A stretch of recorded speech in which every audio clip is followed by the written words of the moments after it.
안녕하세요. 반갑습니다. 오랜만에 유튜브 한번 올리려고 찍고 있습니다. 저는 그 스토리텔러 써니라고 하는데, 제가 목회자로서 개척을 해서 23년차 목회를 하고 있는데, 목회하면서 교회는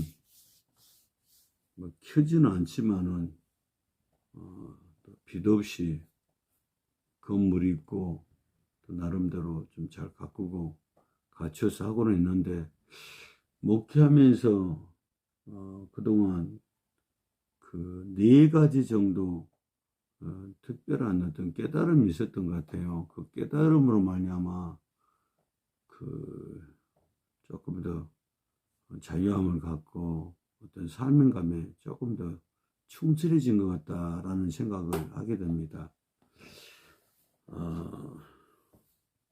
저는 그 체험적인 신앙이에요. 제가 그 중3 때 교통사고 나가지고 오른쪽 눈이 실명을 해서 좌절하고 굉장히 힘들게 지냈는데, 고3 때 성령을 체험하고 눈의 시력이 정상으로 돌아와서 낫고 난 다음에 남은 생에 주를 위해서 살겠습니다 하고 이제 이 길을 가게 된 것이죠. 근데 이제 개척을 99년도에 했는데, 99년 7월 달에 했는데, 그때는 이제 신학을 정립을 하고 신학 공부를 많이 했다 생각해서 배운 신학을 가지고 설교를 하고 목회를 했던 것 같아요. 잘할 때도 있고 안 될 때도 있었지만은, 근데 지금까지 해오면서 특별한 4가지 어떤 깨달음 때문에 한결 더 한층 더 조금 더 은혜를 누리게 되는 상황이 있어서 같이 나누고자 잠시 말씀을 드립니다. 첫째는 그 에베소서 6장에 나와 있는 말씀에 보면 성령 안에서 무시로 기도하라, 그런 말씀이 있는데, 이 성령 안에서라고 하는 말의 뜻을 좀 깨달았어요. 예전에는 간념적으로 또는 문자적으로만 이 말씀을 이해를 했는데, 이게 그 피르마티 또는 스피릿, 홀리 스피릿 이렇게 해서 인이라고 하는 전치사가 안에서 무엇으로 이렇게 이제 쓰임을 받았는데, 그게 거기에 이제 묶여 있어서 성령으로 기도한다, 그냥 성령 하나의 수단이 되어서 그렇게 한갑다 이렇게 생각을 했는데, 성령은 하나님이신데, 근데 나중에 깨닫는 것이 성령 안에서라고 하는 말이 성령의 충만함으로 사로잡힌 상태 또는 성령의 그 어떤 사로잡힌 상태를 의미한다고, 그런 의미도 있다라고 하는 것을 들었어요. 그러면서 간념적으로 또는 문자적으로만 생각했던 것이 조금 능력 있는 모습으로, 신령적인 모습으로 이제 그 좀 사역이 이루어지게 된 것을 제가 좀 생각하게 된 것 같아요. 그래서 오 성령님, 저를 사로잡아 주옵소서. 그러면 성령께서 내 안과 밖을 사로잡아 오는 것을 느끼게 되고, 그때 어떤 에너지를 느끼게 되는데, 그때 성령께서 사로잡아 오는 것을 느끼게 될 때에 이제 그 주의 권세를 활용해서 명령을 하거나, 또 그러게 되면 믿음대로 되는 역사가 일어나더라고요. 여러분도 성령 안에서란 말이 꼭 성령으로만 한정하지 말고 성령에 사로잡혀 있는 어떤 상태로 이해를 하셔서, 성령께서 우리를 사로잡으시도록 열어드리고, 또 성령께서 우리를 사로잡으심으로 말미암아 선한 도구로 오해 변교로 쓰셔서 주의 의를 이루고 주의 일이 이루어졌으면 좋겠습니다. 또 하나는 그 권세에 대한 것인데, 물론 권세는 많이 있죠. 그 신학자 폴콥이 말한 예수님의 3대 직분과 3대 사역, 거기에 대해서 공부한 바가 있었는데, 어쨌든 그 예수님의 이름의 권세, 예수님의 피의 권세, 예수님의 말씀의 권세, 3대 권세라고 하는데, 이 권세를 성령 안에서 활용할 수 있다고 하는 것이죠. 그래서 예수 이름으로 성령께서 나를 사로잡은 걸 느꼈을 때, 또 내가 믿음 안에 지배를 받고 있는 것, 성령의 지배를 받고 있는 것을 느꼈을 때, 예수 이름으로 명하노니, 그렇게 말을 할 수가 있는 것이죠. 그러면 명하는 대로 하나님은 역사를 보여주시더라고요. 귀신이 떠나가거나 병이 낫거나 그와 같은 역사가 일어나도록. 또 이제 그 세 번째는 그 믿음대로 되어라 하는 말을 좀 깨달았어요. 그 예전에는 그 학교에서 아동 심리학 또는 교육 심리학을 공부할 때 그 지도 교수가 그런 이야기 하더라고요. 그 신념 체계, 신앙 안에서 신념 체계를 의미한다고. 그러니까 하면 된다. 세상 사람들이 하면 된다, 할 수 있다 하듯이 믿는 사람들은 믿으면 된다. 이런 말씀을 신념 체계로 받아들이고 있다고 그래요.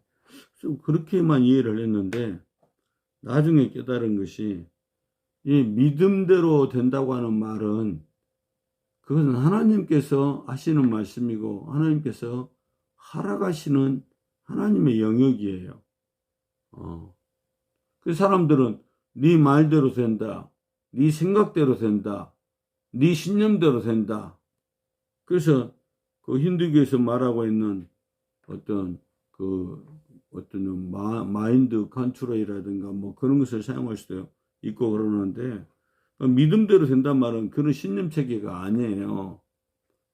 그런 내용이 전혀 아니라고 볼 수는 없겠지만은 주님께서 그런 의미로 말씀한 것이 아니라 그 일종의 허락을 의미합니다. 그러니까 그 성령 안에 사로잡힌 상태에서 예수님의 이름이나 예수님의 말씀에 그 권세를 활용하여서 믿음으로 명령을 하게 되면 하나님께서 일을 하신다는 거예요. 그래서 마치 어두운 방에 전기 스위치를 올리면 불이 환하게 밝아지듯이 스위치를 올리는 일처럼 하나님께서 믿음대로 되었다, 이 말은 허락을, 스위치를 올려주는 거나 같다라고 하는 것이죠. 그러니까 우리가 성령 안에서 예수 이름의 권세로 명령을 하면 그 믿음을 갖고 그렇게 하게 되면 하나님이 허락을 하시면 그냥 산을 명하여 바다로 옮겨주는 역사가 있고 죽은 자가 사는 일이 일어나기도 하고 병이 낫기도 하고 귀신 떠나가기도 하고, 이게 하나님의 허락하심, 주님께서 우리의 믿음을 성령 안에 사로잡혀 있는 그 상태에서 예수님의 이름에 예수님의 권세를 통해서 이렇게 의지하는 그 믿음의 상태를 보시고 허락을 하시는 거예요. 그래, 네 믿음대로라. 네가 말하는 네 믿음대로 되어라. 하나님 허락하셔서 전기를 확 넣듯이 힘을 하나님 허락하셔서 하나님의 능력과 하나님의 어떤 능력이 공급이 되는 것이죠. 그래서 믿음대로라고 하는 뜻이 하나님이 허락하시는 그 사역의 분야라고 하는 것이죠. 때로는 또 우리가 믿음이 충만할 때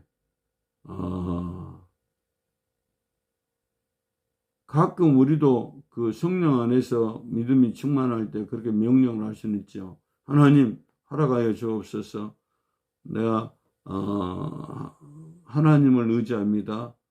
제가 주의 이름으로 명하노니 믿음대로 되어라 할 때 하나님이 역사를 보여주시고 일하여 주옵소서.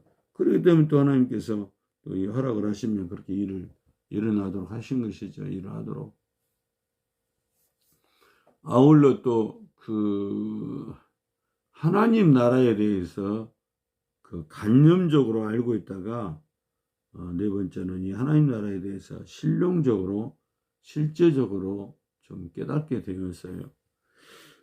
그 예전에 그 잠을 자면서 꿈을 꾼 적이 있었는데 꿈속에 그 하나님 나라를 하나님께서 보여주시고 그때 뭐라고 하냐면은 죽어서만 천국 가서 하나님 나라를 누리려고 하지 말고 예수 안에서 땅에 있는 동안에 예수님 안에서 하나님 나라를 누리고 오라고 그렇게 말씀하시더라고요.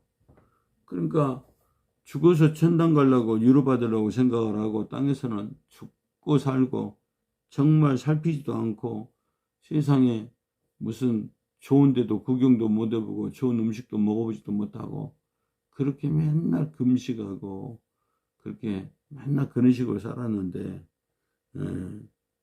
그런 것이 아니라 지상에 임한 예수님이 가져오신 지상에 임한 하나님 나라가 있으니까 하나님 나라를 누리면서 살다 오라 그렇게 말씀을 하시더라고요. 그리고 이제 다시 보니까 성경에 사도행전도 사도 바울도 예수님께서 하나님 나라가 가까웠다고 얘기하시고 지상에 임한 하나님 나라에 대해서 가르쳐 줬잖아요. 사도 바울도 하나님 나라와 예수 그리스도에 대해서 많이 가르쳤잖아요. 그래서 하나님 나라는 관념적으로 단어적으로 많이 들었지만은 그 하나님 나라가 실제적으로 지상에 임한 하나님 나라, 지상에 임한 하나님 나라로서 그 하나님 나라의 이 그 능력과 하나님 나라의 어떤 신용과 실제성이 표현돼야 되는데 그걸 누리지 못하고 산 것이죠. 몰랐죠.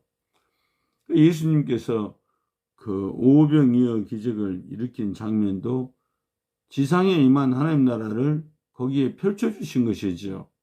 또 귀신이 떠나가는 곳에 하나님 나라가 임하였다고 말씀하셨고 그런 곳에 그 하나님 나라의 능력과 하나님 나라의 에너지와 하나님 나라의 힘이 거기에 표현된 것이에요. 그래서 하나님 나라가 표현된 것이죠. 그래서 어떤 사람은 거기서 하나님 나라의 힘에 대해서 이야기할 때 카이로스와 크로로스로 설명을 하여서 이해를 좀 돕더라고요. 이 세상에 있는 웬만한 물리학적인 힘들은 다 크로로스 힘이라고 해서 한계를 초월할 수가 없잖아요. 그러나 그 하나님 나라에 있는 힘은 하나님 나라의 힘, 그 힘은 카이로스라 그래서 초월을 하는 크로로스를 초월하는 힘이라는 거예요. 그래서 하나님 나라의 힘과 능력이 표현되는 곳에는 하나님 나라가 현재 임하에 있는 상태를 보여주고 있다. 그런 것이죠. 그래서 우리는 하나님 나라의 백성들이고 우리가 있는 곳에 이제 하나님 나라가 함께하고 있으니까 병자가 있으면 거기서도 우리가 하나님의 백성이니까 성령 안에서 예수 이름으로 명할 때 믿음이 있으면 주님이 허락하시면 믿음대로 되는 것이니까 믿음대로 될 때 하나님이 공급하시는 힘으로 말미암아 병이 낫고 그와 같은 현상이 일어나면 혹시 하나님 나라의 실제적인 모습이고 지상에 임한 하나님 나라의 모습이지 않겠습니까? 하나님의 백성들은 그 하나님 나라의 힘으로 사는 거예요. 성령이 주시는 능력과 하나님 나라의 힘으로 사는 겁니다. 세상은 할 수 없다 하고 제한적으로 말하지만은 하나님은 못할 것이 없어요. 세상을 초월합니다. 전능하신 하나님이시니까. 그러니까 우리가 그리스도 안에서 하나님의 힘으로 성령이 주신 능력으로 공급받고 그 힘으로 그 카이로스 힘으로 살면서 하나님 나라를 누려야 되겠다. 그런 말씀, 그런 생각이고 또 하나는 이제 예배에 대해서 좀 깨달았어요. 예전에는 교회를 예배를 드리는 교회를 그 마치 창고처럼 별로 소중히 여기지를 않았어요. 근데 지상에 임한 하나님 나라를 주님이 가져오셨는데 그 하나님 나라는 교회를 통해서 표현되고 있고, 물론 교회 안과 밖에서 하나님의 나라의 모든 것이 표현되지요. 그러나 또 교회 안에 하나님 나라가 임하고 하나님 나라의 실존과 하나님의 실체들이, 하나님 나라의 어떤 힘들이 거기서 표현된단 말이에요. 그래서 예배 드리다가 하나님의 임재가 있으면 하나님 나라가 그쪽에 지상에 임한 모습이고, 천상이나 지상이나 한 뿌리로 연결돼 있어요. 뗄래야 뗄 수 없도록.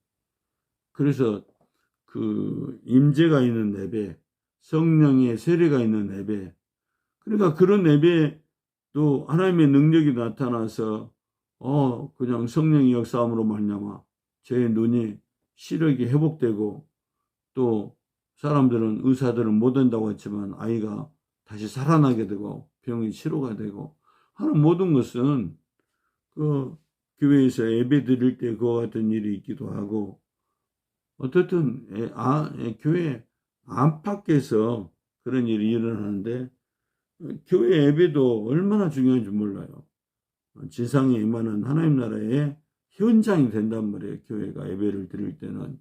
그러니까 그 예배가 실시간적 예배라는 것이죠. 히브리서 말씀을 많이 읽다 보니까 그걸 깨달았어요.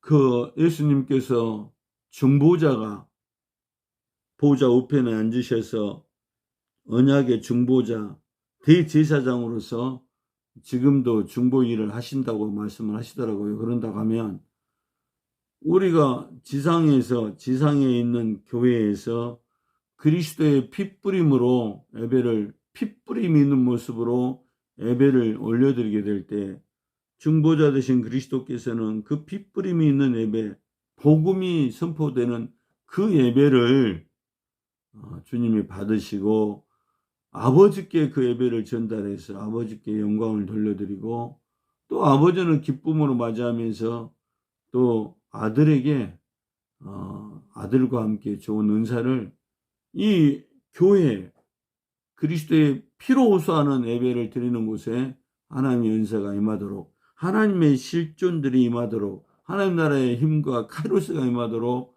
그렇게 허락을 하시고 역사를 하신다고 하는 것이죠. 그렇게 봤을 때 예배가 얼마나 실시간적으로 중요한지 몰라요. 하늘에 우리가 드리는 예배가 지금 하늘과 맞닿아서 같이 동시에 일어나고 있다는 사실이에요. 얼마나 예배를 소중히 해야 됩니까?